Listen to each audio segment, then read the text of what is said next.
The hero of this story, named Henry, risked not only his health, but his entire life when he rushed to help a dangerous predator.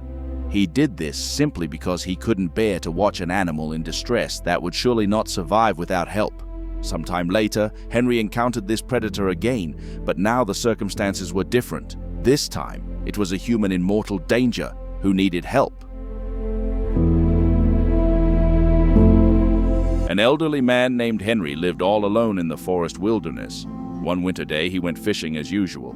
Standing on the shore, the man suddenly noticed a huge wolf right on the thin ice covering the lake.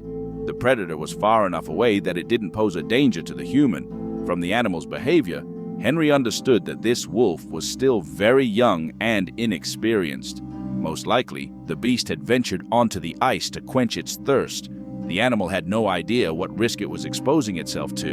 An experienced wolf would hardly have risked stepping on such thin ice. But this young and inexperienced beast, full of fearlessness and energy, didn't notice the danger until the fragile ice cracked under its weight.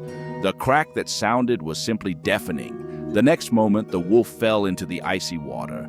It tried to scramble out, but its heavy fur quickly became soaked, and the fragile layer of ice kept breaking under the predator's weight, preventing it from getting to the surface. The beast was desperately floundering in the icy water. With each second, it became weaker and colder. Henry couldn't just stand and watch the animal suffer. He dropped his fishing gear and ran towards the predator, grabbing his rifle just in case. Henry, of course, understood that stepping onto thin ice was very dangerous, but he couldn't leave the wolf in trouble.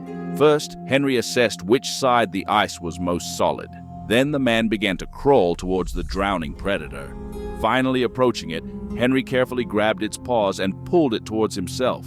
Fortunately, the ice held both the beast and the man. All this time, the wolf seemed to understand that someone was trying to help it and didn't resist Henry's actions at all. Man and wolf reached the shore after a few minutes, which seemed like an eternity to Henry. The man breathed a sigh of relief and looked at the predator.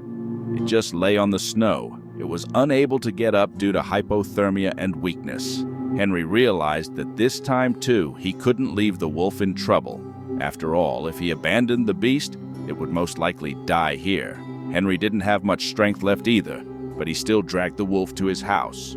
There, Henry lit a fire in the fireplace and waited for the predator to come to its senses. When this happened, the man fed it fish. The wolf showed not a drop of aggression, and in its gaze, Henry was able to discern sincere gratitude. Soon, the predator fell asleep, and a little later, Henry also drifted off.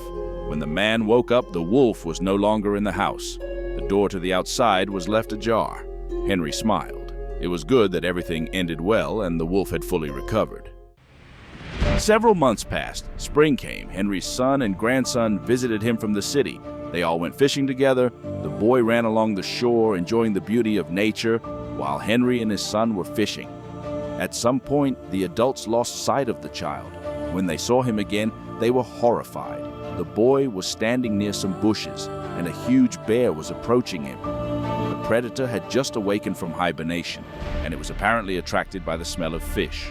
The boy froze in fear. Henry and his son were too far from the child. They wouldn't have been able to do anything in time. They could only shout and try to scare away the beast, or at least divert its attention to themselves. But it was useless. The bear was fully focused on the prey near it.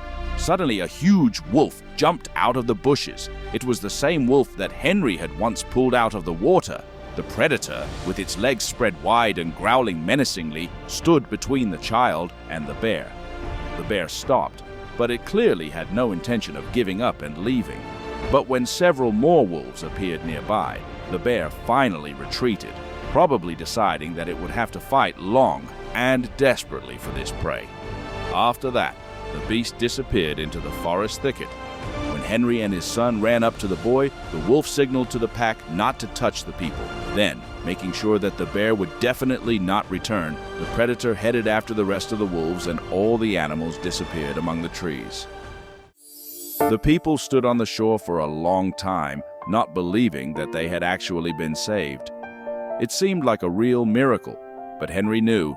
The wolf remembered well how a human had once helped him, pulling him out of the water and sheltering him in his home.